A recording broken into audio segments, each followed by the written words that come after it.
Salutations, c'est Tatsushiro et bienvenue dans cette nouvelle vidéo. Aujourd'hui, je vais vous partager 3 anecdotes vis-à-vis d'une vidéo que j'ai sortie il y a de cela plus d'un mois. Cette vidéo-là, quand tu la regardes, tu t'en rends pas compte qu'il y a des choses à dire dessus. Et pourtant, cette petite vidéo cache de très bonnes anecdotes.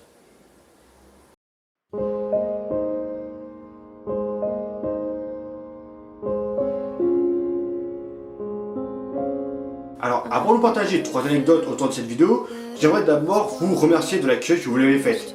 Parce que vis-à-vis de l'accueil, la traduction de Cold, ça a été la vidéo qui a été le mieux reçue. Et franchement, c'était... je m'attendais pas à ce que cette vidéo soit aussi bien reçue que ça vis-à-vis de ma popularité sur YouTube, qui est totalement absente, faut dire ce qui est. Mais en toute franchise, il y a un truc que je m'attendais pas, c'était le record qu'elle a fait. Parce que habituellement, pour juger de la qualité, de l'accueil que vous faites des vidéos, je me base sur le palier des 100 vues. Et la vidéo record vis-à-vis de ce palier, c'était la traduction de Red Like Roses, qui avait franchi ce palier en moins d'un mois. 100 vues en un mois, c'était déjà très bien vis-à-vis de la popularité que j'ai. Mais Cold a fait largement mieux. Parce que j'ai posté la vidéo le 1er février à 16 h. Et déjà une semaine plus tard, elle a franchi la barre des 60 vues, ce qui était déjà énorme. Et le 21 février vers 11 h, elle avait dépassé la barre des 100 vues. Ce qui est, pour moi, c'est juste rapide. C'est un record qui, je pense, n'est pas prêt d'être battu sur cette chaîne. Enfin, en tout cas, pour le moment. Mais vis-à-vis de l'accueil que vous l'avez fait, que ce soit pour le public francophone, vis-à-vis de YouTube, ou le public amino, que ce soit francophone ou anglophone, parce que oui, cette vidéo est également apparue sur des aminos anglophones, notamment l'amino Ruby, l'amino officiel Ruby. Franchement, je vous remercie tous vis-à-vis de l'accueil que vous avez fait. Franchement, il n'y a pas un seul d'entre vous que je ne remercie pas. C'était génial.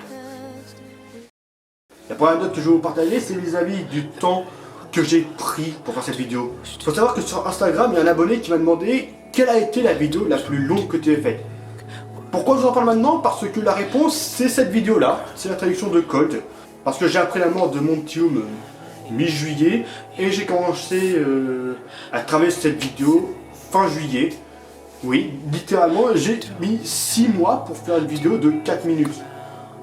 Pourquoi autant de temps? Parce que je voulais absolument une vidéo parfaite. Je voulais absolument que la vidéo, qu'il n'y ait aucun problème, il n'y ait aucune imperfection. Et c'est assez paradoxal parce que habituellement, il y a des erreurs que je fais sur les vidéos et que je laisse passer. Mais là, je ne tolérais absolument aucune erreur. Genre par exemple, s'il y avait une faute de frappe que je remarquais pas, c'était pas grave, hein, je laissais tomber. Sauf que là, s'il y avait la moindre faute de frappe, c'est pas compliqué. Je rouvrais Wondershark Filmora, je corrige cette erreur et je reconvertis la vidéo. Et comme ça, des trucs comme ça, je l'ai fait 20 fois, je crois. Ça m'a pris pas mal de temps, mais j'étais vraiment perfectionniste pour cette vidéo-là. La dernière anecdote que je vais vous raconter, c'était vis-à-vis du montage. Parce que quand j'ai commencé à traiter cette vidéo, j'étais beaucoup plus sensible à cette musique-là. Pour donner une idée, dès que la première note commençait, je me sentais pas bien. Dès que Kazé commençait à chanter, je me sentais vraiment pas bien. Et je craquais au bout du premier refrain. Voilà, ça vous donne une idée.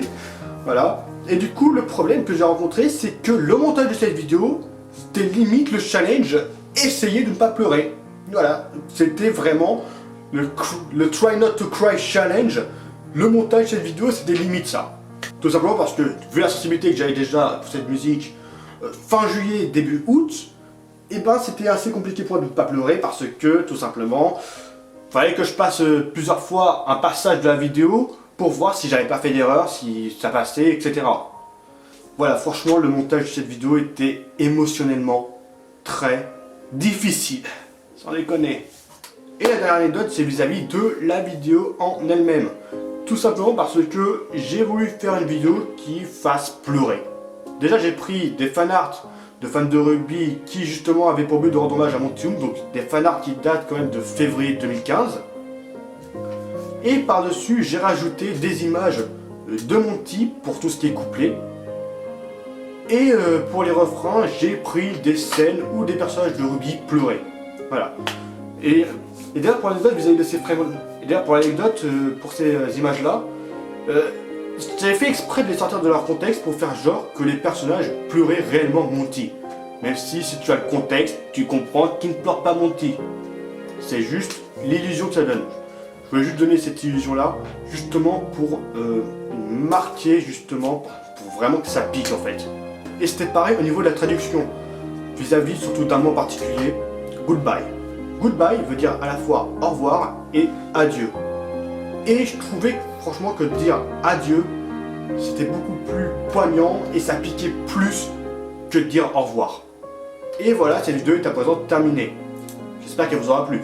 Si c'est le cas, je vous invite à liker cette vidéo, à la partager, à commenter, à vous abonner et à activer les notifications si ce n'est pas déjà fait. Vous pouvez me retrouver sur Twitter, Instagram et me soutenir sur Tipeee, lien en description.